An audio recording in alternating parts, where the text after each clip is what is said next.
Okay, so in this video we're going to have a look at the next section of the Virgil set text, starting with line 643 with ex scindine. But the first word that we want to translate here is actually per petiar. This is a present subjunctive, so the idea is, shall I do something? In other words, Turnus is considering what he should do. So he's saying, should I suffer or endure? This is from the verb per petior. It's like patior, to suffer, but it's just a bit stronger with per at the front. So shall I suffer their homes?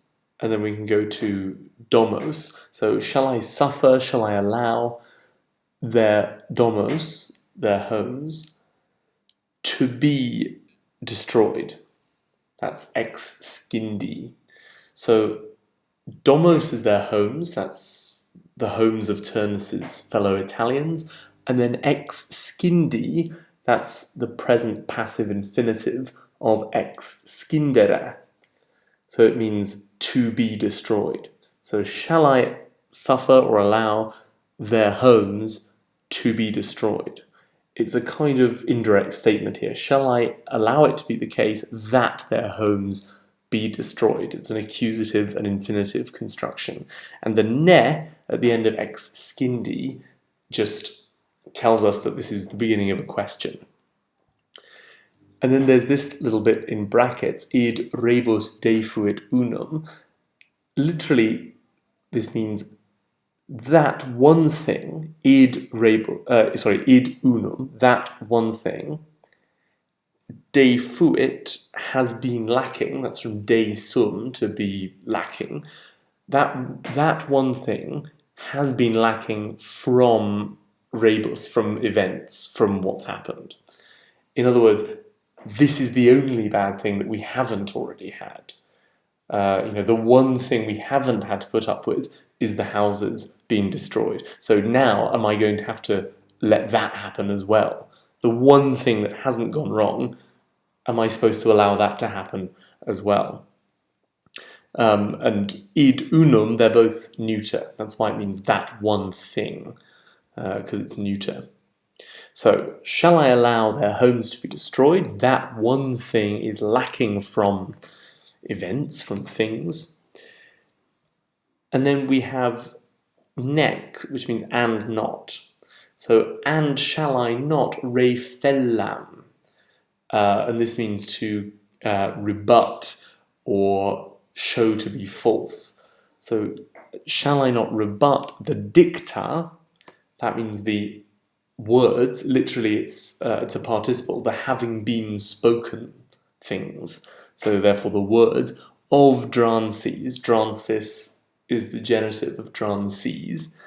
And shall I not rebut the words of Drances with my right hand? Dextra, ablative, singular, with my right hand.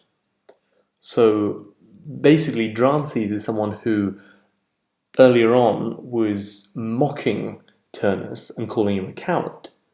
So Turnus is saying, look, I've got to show that he's wrong. I've got to prove him wrong by fighting bravely with my right hand.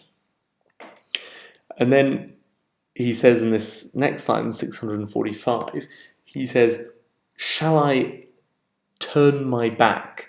Dabo is the future tense of do. Literally means, shall I give my terga, and this is technically plural, so literally this says, shall I give my backs? But the idea is, shall I turn my back? Shall I run away? And, will haec terra, will this land, see, videbit, turnus, turnum, fugientem, fleeing. So fugientem is a present participle, agreeing with turnum. So shall I turn my back, and shall this land, haec terra, this land of Italy, see Turnus fleeing? And of course, when he says Turnus, he's referring to himself. And then he actually considers the fact that he's quite likely to be killed if he does this. And he says, is it miserable to die? So est means is it, miserum means miserable or wretched, and then mori, that is the infinitive of the deponent verb morior, mori, mortuus sum, which means to die. So it's deponent, it looks like a passive infinitive, but the meaning is active. Is it wretched to die? And then usque adeo is a phrase that means to such an extent, or so. So the meaning is it really so, usque adeo, wretched to die? Is it really so wretched to die? And then the ne at the end of adeo just signifies that it's a question. So, is it really so wretched or miserable to die? And then we have a sort of address here. He says, vos manes. And in fact, it's o vos, even though o comes afterwards. So, o you manes. And manes I've translated shades here, but that means the gods of the underworld. So he says, O you shades, be good to me. Este, that's an imperative. Be good, that's boni. To me, mihi, that's the dative of ego. Be good to me, be kind to me, that's the idea. And then he says why they should be kind to him. He says, be kind to me, quoniam superis aversa voluntas. Quoniam means since, and then aversa voluntas means literally an adverse will. So literally what the Latin says is, since there is an adverse will for the gods. So that means since the gods have a will that is averse to me, or basically the idea is since the gods hate me. That's the point. Since there is an adverse will for the gods, since the gods have a will that is turned against me. That's the point.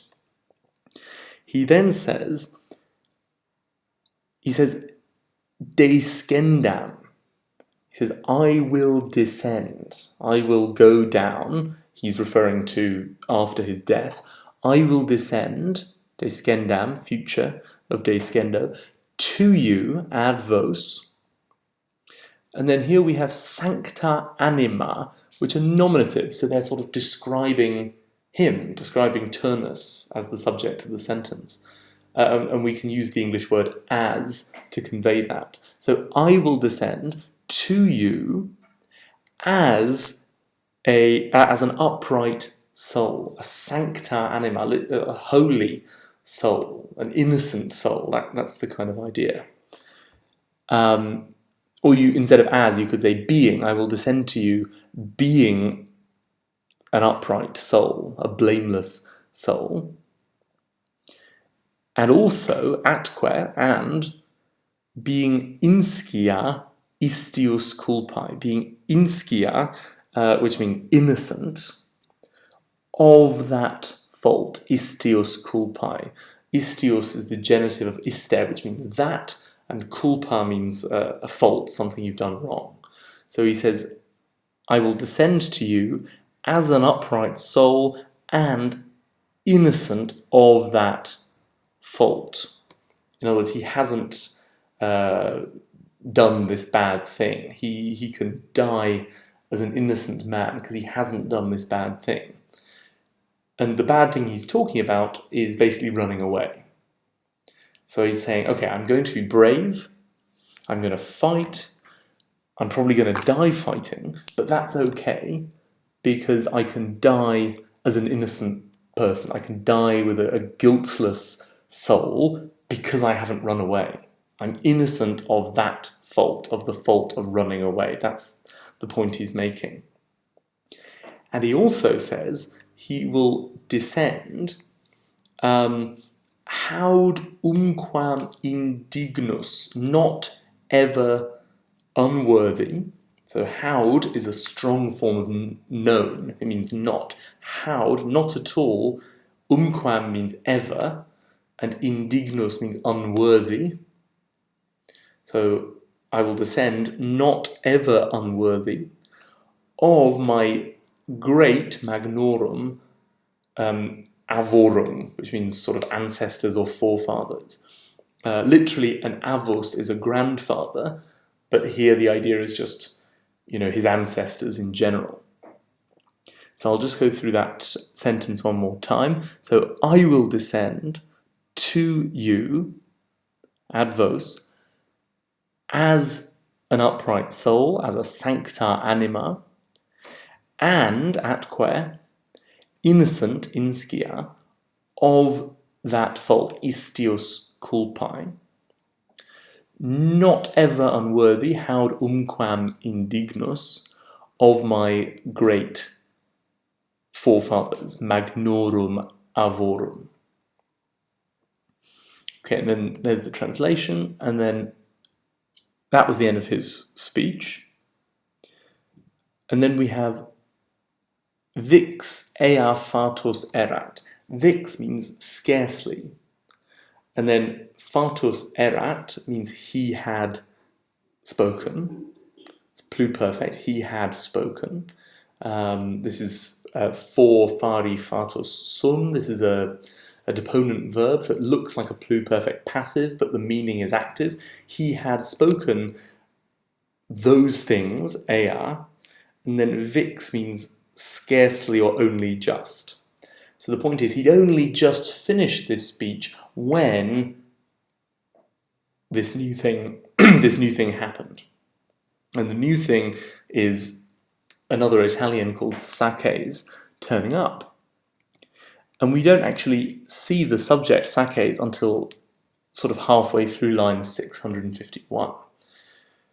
So, but he is the subject. So Sakes is the subject, and he flies, volat, through the middle of the enemy, per medios hostis. And here hostis, that's really hostes, accusative plural, going with medios. It's a sort of poetic form of hostes. So, and then the word ecce means look or behold. So it's quite a dramatic moment. Look! Sakes flies through the middle of the enemy. And then vectus is a participle, meaning having been carried. So carried on an equo spumante. Now equo is a horse, and spumante means kind of foaming, frothing. So in other words, he's going really fast, right? He's urgently trying to reach Turnus to talk to him, and that's why the horse is foaming at the mouth. So Sarkes arrives, and he is adversa saggita saucius ora.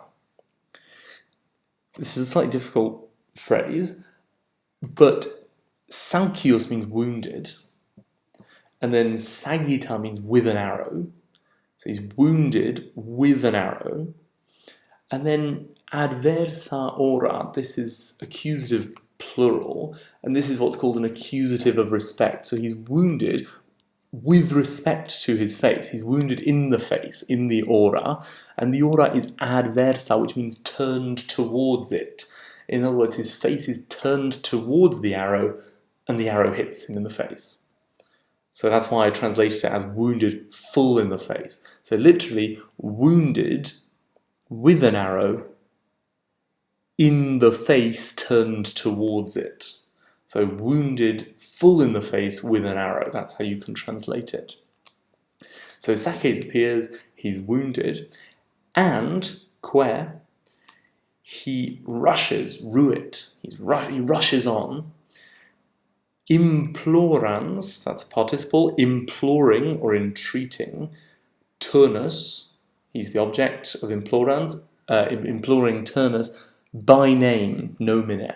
In other words, he's shouting Turnus's name. He's sort of riding along shouting Turnus's name to speak to him. And then we hear the beginning of the speech from Sakes, and he starts it with turne, and of course turne is the vocative singular of turnus. So he says, turnus, in you, in te, and then here you have to imagine the word est.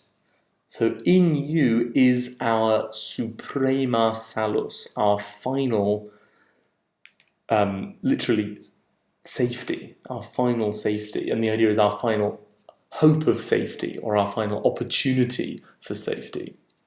So basically you're our last hope. So turnus, in you is our final opportunity for safety. And then he says miserere, which is an imperative form of misereo. It's again a deponent verb. It looks like a passive imperative, but the meaning is active. And it means have mercy, have pity, and it takes genitive. So have mercy, have pity on tuorum, on your people. So he's saying to Turnus, don't abandon us, right? Don't leave us to die, have pity on us, help us. That's what he's saying. And then he goes on to say why they need so much help, right? What's the problem they're struggling with? And the problem is basically Aeneas, the Trojan leader, is doing really well, basically. That's the problem. So he says, Aeneas, fulminat armies. Now, fulminat means really thundered. This is a word thunders in the present tense. This is normally a word that's used of Jupiter thundering in the heavens. So Aeneas is like some sort of force of a storm or something like that. Aeneas is literally thundering with weapons, fulminat armies. He's thundering with weapons. And, he is threatening, minatur, and this is again a deponent verb, minor minari minatus sum, which means to threaten. So it looks passive with that tur ending, but the meaning is active. He is threatening, and then you have to imagine a word like se, se. He is threatening that he will deiecturum, future participle, that he will throw down. Yecturum is being about to throw, and de is down. So he's threatening that he's about to throw down the summas arches, the highest strongholds, the highest arches. And arx is a sort of citadel or stronghold. So he's threatening to cast down, to throw down the highest stronghold, Italum. This is a shortened version of Italorum. It's genitive plural, meaning of the Italians. So Aeneas is thundering with weapons and is threatening that he will throw down the highest strongholds of the Italians, and, that's that he will daturum, this is the future participle from do, dare, to give, that he will give them, the arches, that he will give them to excidium, to destruction. Excidio is the dative case. So he's threatening that he will give them to destruction.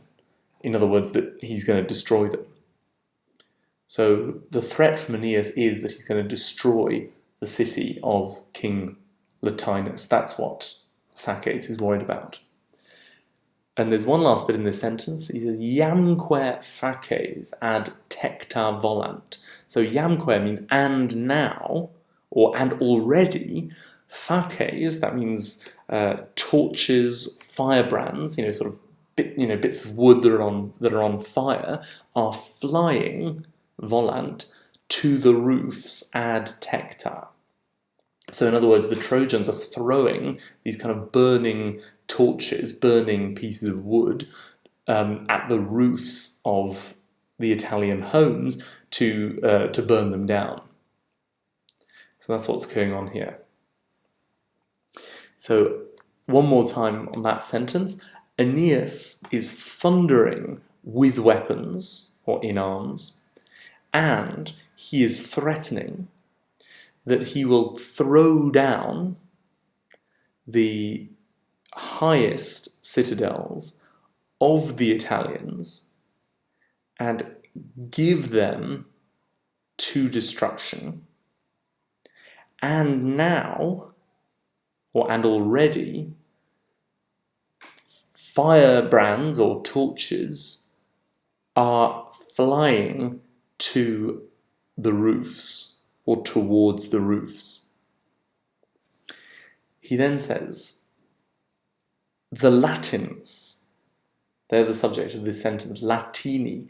The Latins are referunt, literally they're bringing back their faces, their aura, in te, to you. They're bringing back their faces to you. In other words, they're turning their faces towards you. That's the idea. They're looking to Turnus for help. Right, that's what's going on. The Latins, the Latin people, the defenders who are trying to keep Aeneas and his Trojans away, need help from Turnus. That's the point. So the Latins are turning their faces to you in te, and they're turning their oculos in te, they're turning their eyes to you. And then he says, we've got a new subject here, which is Latinus. So before we had Latini, those are the Latins, the people of Latium, or Lazio, they're the local residents of Latium.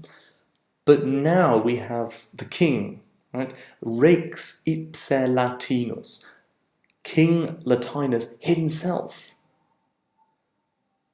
is Mussat. And Mussat means kind of grumbles. It means Latinus is kind of grumbling, he's sort of muttering uncertainly. He's not quite sure what to do, that's the point. Latinus is grumbling, and he's saying, look, even the king is losing hope. That's why you, Turnus, need to come and help. That's what Sarke's argument is. Right? Even the king is losing hope. So he says the King Latinus himself, Rex Latinus ipse, is grumbling, is muttering in doubt, mussat, about whom he should call his generos, quos vocet generos, whom he should call his sons-in-law. Right, so King Latinus is muttering about whom he should call his sons-in-law. This is an indirect question with vocet in the subjunctive. He's sort of asking himself, who should I call my sons-in-law? And I'll explain that in a moment. So King Latinus himself is muttering in doubt whom he should call his sons-in-law, or out to what treaties, ad quae foedera, to what treaties he should turn flectat himself, se. Okay, se is just the same as say. It's just repeated there. So King Latinus is muttering in doubt whom he should call his sons-in-law, or to what treaties or alliances he should turn himself. And the reason for this is that King Latinus has a daughter called Lavinia, and he's trying to work out who he should marry her to. Should he have her marry Aeneas, or should he have her marry Turnus? And he's in doubt because he kind of wants to support the winning side, right? If Aeneas and the Trojans are going to win, he wants to marry his daughter to Aeneas. If Turnus and the Italians are going to win, then he'll want to marry his daughter to Turnus. So that's why he's muttering in doubt. He doesn't know, should I marry my daughter to this one, or should I marry my daughter to that one? Should I make a foidus, should I make a treaty with the Trojans, or should I make a treaty with the Italians? That's the question that King Latinus is thinking about here. And one last thing to say about this is you might be wondering, why is it that generos is plural? Presumably he's only going to marry his daughter to one man. So why is it not just one son-in-law? I think the answer is that he's probably thinking about his daughter's marriage, but also more generally about marriages for other people in his family. So should he marry Lavinia to Aeneas, and therefore also marry various other of his relatives to various Trojans? Or should he marry his daughter Lavinia to Turnus and therefore also marry various other relatives of his to other Italians? So that's why he's thinking about sons-in-law. He's thinking of, various Trojans or various Italians who will marry into his family. And the question is, which side should he pick? Okay, and that'll be the end of this section.